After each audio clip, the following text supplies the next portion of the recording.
नमस्कार दोस्तों, आपका हमारे YouTube चैनल धार्मिक कथाएं और कहानियां में स्वागत है। आज मैं आपको रविवार सूर्य देव की व्रत कथा सुनाऊंगी।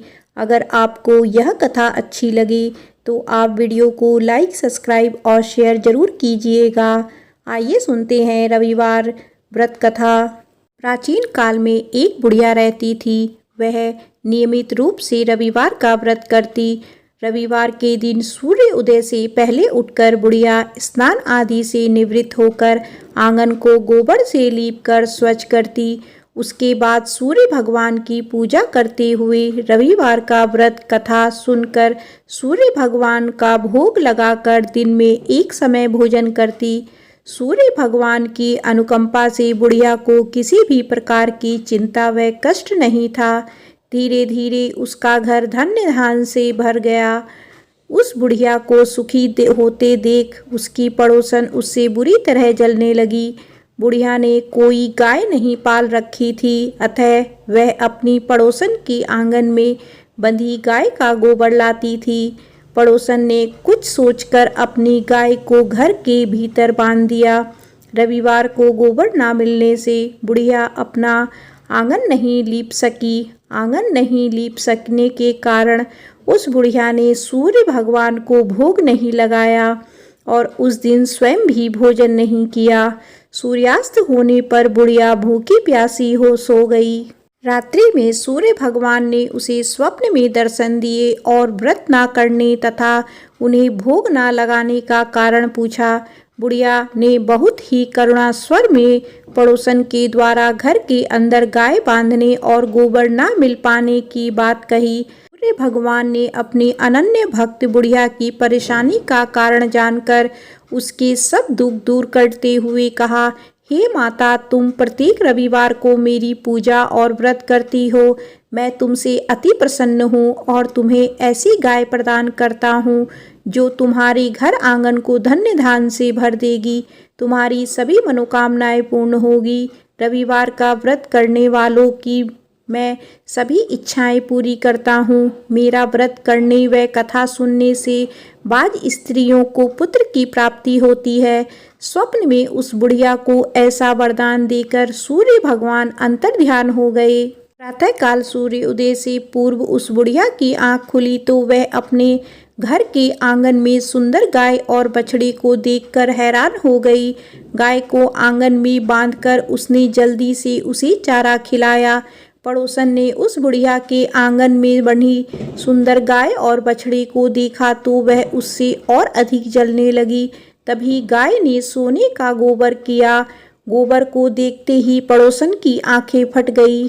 पड़ोसन ने उस बुढ़िया को आसपास ना पाकर तुरंत उस गोबर को उठाया और अपने घर ले गई और अपनी गाय के गोबर को वहां रख आई। सोने के गोबर से पड़ोसन कुछ ही दिनों में धनवान हो गई। गाय प्रतिदिन सूर्य उदय से पूर्व सोने का गोबर किया करती थी और बुढ़िया के उठने से पहले पड़ोसन उस गोबर को उठा ले जाती थी।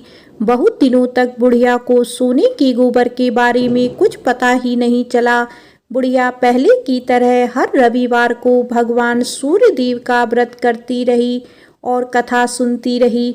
लेकिन सूर्य भगवान को जब पड़ोसन की चालाकी का पता चला तो उन्होंने तेज आंधी चलाई। आंधी का प्रकोप देखकर बुढ़िया ने गाय को घर के भीतर बांध दिया। सुबह उठकर बुढ़िया ने सोने का गोबर देखा। उसे बहुत आश्चर्य हुआ। उस दिन के बाद बुढ़िया गाय को घर के भीतर बांधने लगी। सोने के गोबर से बुढ़िया कुछ ही दिन में बहुत धनी हो गई। उस बुढ़िया के धनी होने से पड़ोसन बुरी तरह जल भुनकर राख हो गई और उसने अपने पति को समझा बुझाकर उस नगर के राजा के पास भेज दिया। राजा को जब बुढ़िया के पास सोने के गोबर देने वाली गाय के बारे में पता चला तो उसने अपने सैनिक भेजकर बुढ़िया की गाय लाने का आदेश दिया। सैनिक उस बुढ़िया के घर पहुंचे। उस समय बुढ़िया सूर्य देव को भोग लगाकर स्वयं भोजन ग्रहण करने वाली थी। राजा के सैनिक ने गाय और बछड़े को खोला और अपने साथ महल की ओर ले चले। बुढ़िया ने सैनिकों से गाय और बछड़े को ना ले जाने की प्रार्थना की। बहुत रोई चिल्लाई, लेकिन राजा के सैनिक नहीं माने। गाय व बछड़े के चली जाने से बुढ़िया को बहुत दुख हुआ। उस दिन उसने कुछ नहीं खाया और सारी रात सूर्य भगवान से गाय व बछड़े को लौटाने के लिए प्रार्थना करती रही। सुंदर गाय को देखकर राजा बहुत खुश हुआ। सुबह जब राजा ने सोने का गोबर देखा तो उसके आश्चर्य का ठिकाना ना रहा। उधर सूर्य भगवान को भूखी प्यासी बुढ़िया को इस तरह प्रार्थना करते देख उस पर बहुत करुणा आई। उसी रात सूर्य भगवान ने राजा को स्वप्न में कहा, राजन, बुढ़िया की गाय और बछड़ा तुरंत लौटा दो, नहीं तो तुम पर विपत्तियां का पहाड़ टूट पड़ेगा, तुम्हारा महल नष्ट हो जाएगा। सूर्य भगवान के स्वप्न से बुरी तरह भयभीत राजा ने प्रातः उठते ही गाय और बछड़ा बुढ़िया को लौटा दिया। राजा ने बहुत सा धन देकर बुढ़िया से अपनी गलती के लिए क्षमा मांगी। राजा ने पड़ोसन और उसके पति को उसकी इस दुष्टता के लिए दंड दिया। फिर राजा ने पूरे राज्य में घोषणा करवाई कि सभी स्त्री पुरुष रविवार का व्रत किया करें। रविवार का व्रत करने से सभी लोगों के घर धन्य धान्य से भर जाएंगे। चारों ओर खुशियां छा गई। सभी लोगों के शारीरिक कष्ट दूर हो गए। राज्य में सभी स्त्री पुरुष सुखी जीवन यापन करने लगे। बोलो सूर्य भगवान की जय। आइए सुनते हैं भगवान सूर्य नारायण की कथा। एक ब्राह्मण था, वह सूरज भगवान का भक्त था। नहाता धोता कहानी कहता था, पर कमाता कुछ भी नहीं था। ब्राह्मण घर में रहता तो ब्राह्मणी बार बार कमाने के लिए परेशान करती। बाहर कहीं जाता तो अड़ोसी पड़ोसी भी उसे निकम्मा कहकर अपमानित करते। अतः एक दिन वह नहा धोकर अपने पूजन की सामग्री लेकर वह जंगल में चला गया। वहाँ एक सूखे पीपल का पेड़ के नीचे बैठकर पूजा पाठ करी और सूरज भगवान की कथा कही। वहाँ पीपल के पास एक सूखा सा तालाब भी था। उसमें थोड़ा सा ही पानी था। उसी पानी से लोटा भरकर सूर्य भगवान को जल चढ़ाया। पूजा का जल बहकर पीपल और सूखे तालाब में भी गया। जल के जाते ही सूखा पीपल हरा भरा तथा सूखा तालाब साफ पानी से भर गया। उस जल में सूर्य भगवान दिखाई देने लगे और कहने लगे, ब्राह्मण, मांग तू क्या मांगता है। ब्राह्मण ने सुना तो वो घबरा गया। सोचने लगता है पीपल में कोई भूत रहता है। रोज जब वह पूजा करता तभी आवाज आती। सुन सुनकर वह चिंता के कारण दुबला होने लगा। ब्राह्मणी कभी कभी ब्राह्मण से मिलने जंगल आती थी। उसने ब्राह्मण से पूछा, आप प्रतिदिन दुबले क्यों हुए जा रहे हैं। तब ब्राह्मण ने सारा हाल बताया। तब ब्राह्मणी ने कहा कि आपके बाद ही आवाज़ आती है ना। मुझे तो लगता है कि सूर्य भगवान स्वयं आते हैं। इस बार जब आवाज़ आए तो तुम सब कुछ मांग लेना। ब्राह्मण ने बोला, कैसे मांगूं? ज़्यादा कुछ कहना होगा तो मैं भूल जाऊंगा। कोई ऐसी तरकीब बताओ जिससे कम शब्दों में ज़्यादा कुछ मिल जाए। ब्राह्मणी ने कहा, तुम इस प्रकार कहना, 9 खंडे महल के अंदर सोने के पालने में पड़पोते को दास दासियां द्वारा खिलाते अपनी आँखों से देखूं। इस प्रकार लंबी उम्र महल बेटे पोते पड़पोते और धन सब मिल जाए। क्योंकि जब धन होगा तभी तो सोने का पलंग, दास दासियां होंगे और आंखें घुटने ठीक होंगे। तभी तो पड़पोते को सोने के पालने में झूला झूला सकेंगे और देख सकेंगे।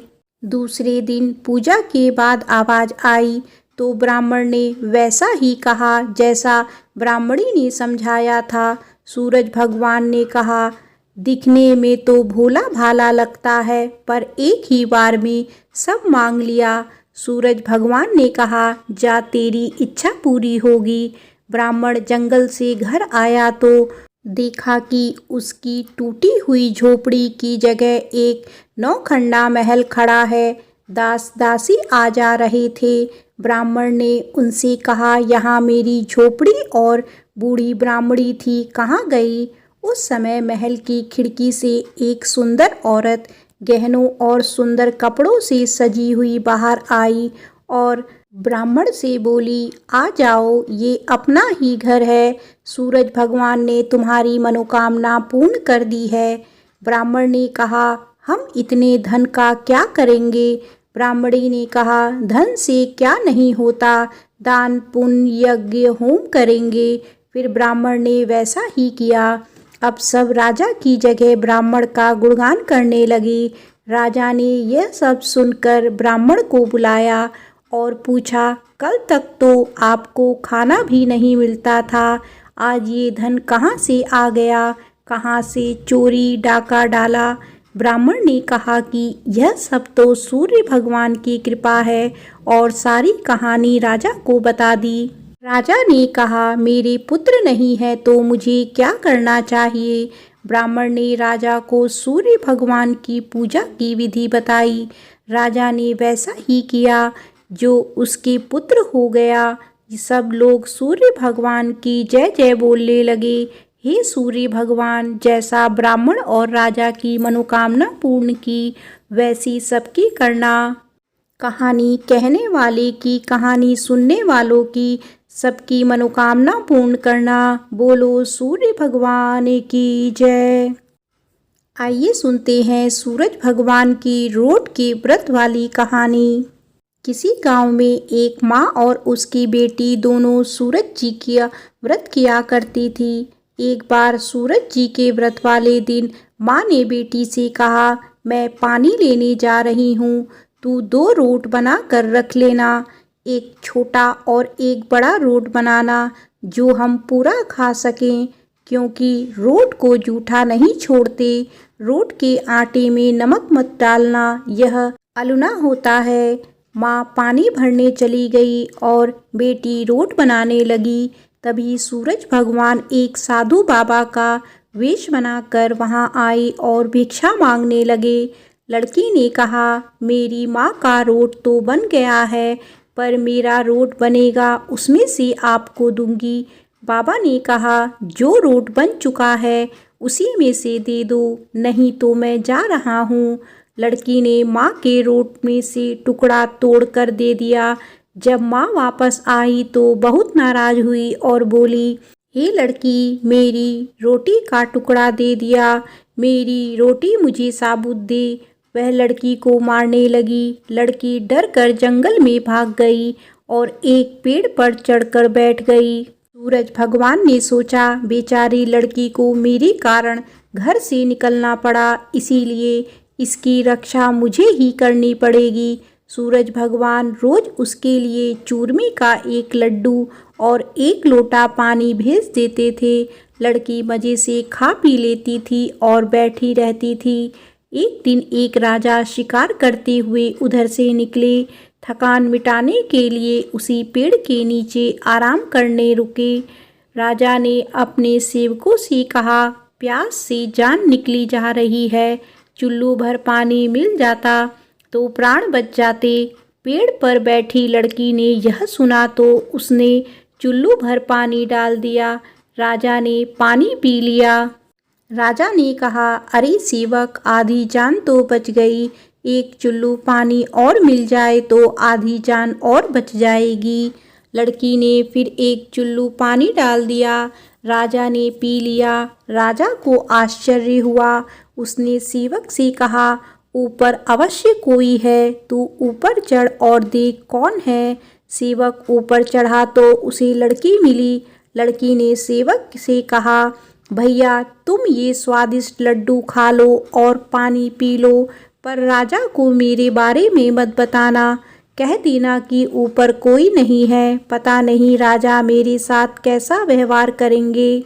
सेवक भूख प्यास से परेशान था। उसने लड्डू खाया, पानी पिया और नीचे जाकर राजा से कह दिया कि ऊपर कोई नहीं है। राजा ने सेवक से कहा, तू ऊपर गया तब तो थका हुआ था और आया तो तरोताजा दिख रहा है।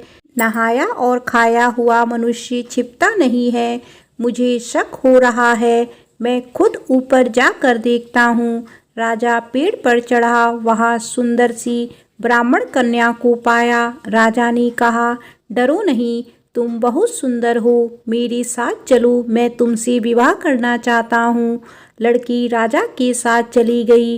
राजा ने उसके साथ विवाह कर लिया। साल भर में ही उसने एक सुंदर बालक को जन्म दिया। उसकी अन्य रानियां उसकी देवरानी, जेठानी और उसके पुत्र की सुंदरता से जलने लगी थी। सूरज भगवान का व्रत आया। लड़की रानी ने व्रत के लिए रोट बनाया। दूसरी रानियों ने राजा से कहा, तुम्हारी नई रानी को रोट बनाना नहीं आता, उसका बनाया हुआ रोट खाओगे तो आपका पेट दुखेगा, रानी खाएगी तो कुंवर का पेट दुखेगा। नई रानी ने यह सब बात सुन ली और उसने रोट को थाली के नीचे छुपा दिया और सूर्य भगवान से सहायता के लिए प्रार्थना करने लगी। राजा ने जब पूछा कि थाली के नीचे क्या है, तो उसने कहा कि मेरे गरीब पीहर से आया हुआ उपहार है। राजा ने थाली उठाई तो देखा उसके नीचे सोने का चक्र था। राजा ने कहा, वाह, गरीब पीहर वालों का ऐसा उपहार। नई रानी चुप रही। एक दिन रानी खिड़की में खड़ी थी, तभी उसे अपनी माँ दिखाई थी, जो दरिद्र अवस्था में छाजले बेच रही थी। उसने सोचा, माँ को यहाँ बुला लें तो यहाँ आराम से रह लेगी। इतने नौकर चाकरों में वह भी कुछ काम कर लेगी और किसी को पता भी नहीं चलेगा। उसने माँ को बुलाया। रानी की माँ आते ही वही बात दोहराने लगी, हे लड़की, मेरी रोटी का टुकड़ा दे दिया, मुझे मेरी साबुत रोटी दे। रानी ने सोचा, कहीं सबको पता ना चल जाए कि मैं अपनी माँ को इस तरह महल में बुलाया है, मुसीबत हो सकती है। उसने माँ को चुपचाप एक कमरे में रहने को कहा, बाहर से ताला लगा दिया। रानी की देवरानी, जेठानी व अन्य रानियां राजा से कहने लगी कि रानी का व्यवहार संदेह पैदा करता है। एक औरत महल में घुसी थी, पर वह वापस नहीं निकली। छोटी रानी यह सुन लिया। वह सूर्य भगवान से इस विपत्ति से बचने की प्रार्थना करने लगी। राजा ने वहां आकर उस कमरे की चाबी मांगी। राजा ने कमरा खोला तो वहां सोने की एक मूर्ति थी। राजा ने पूछा, यह मूर्ति कहाँ से आई? रानी ने कहा, मेरे गरीब से पीहर का उपहार है। राजा ने कहा, तुम्हारे गरीब पीहर से इतने कीमती उपहार आते हैं, मुझे तुम्हारा पीहर देखना है, हम वहाँ चलेंगे। रानी ने फिर सूरज भगवान से मदद मांगी। सूरज भगवान ने कहा कि मैं सवा पहर की व्यवस्था तो कर दूंगा, लेकिन फिर मुझे दूसरी नगरी में उजाला करने जाना होगा। सूर्य भगवान ने जंगल में माया नगरी बसा दी। महल, झरोखे, बाग बगीचे, रिश्तेदार आदि सब माया से बना दिए। महल की रसोई में कई प्रकार के व्यंजन बन रहे थे। सबसे मिलकर और खा पी कर रानी ने राजा से वापस चलने को कहा। राजा ने कहा, जल्दी क्या है, थोड़ा आराम कर ले। रानी ने बड़ी मुश्किल से राजा को वापस चलने के लिए मना लिया और वे रवाना हो गए। थोड़ी दूर जाने के बाद राजा को ध्यान आया कि उनकी कटार वहीं रह गई है। राजा ने सेवक को कटार लाने भेज दिया। सेवक वहां गया तो देखा कि वहां जंगल के सिवा कुछ भी नहीं था। कटार झाड़ी में पड़ी मिली। कटार लेकर सेवक आया और उसने यह सब राजा को बताया। राजा को पहले ही शक था। उसने तलवार निकाली और गुस्से में आकर रानी से सच बताने को कहा। रानी ने सब कुछ सच सच कह डाला और सूरज भगवान की कृपा और मदद के बारे में भी बताया। यह सब सुनकर राजा बहुत खुश हुआ और रानी को सूरज रोट का व्रत अच्छे से करने को कहा। रानी का मान और बढ़ गया। हे सूरज भगवान, जैसा सुख उस लड़की को मिला वैसा ही सुख यह कहानी कहने और सुनने वाले को भी देना। बोलो सूरज भगवान की जय।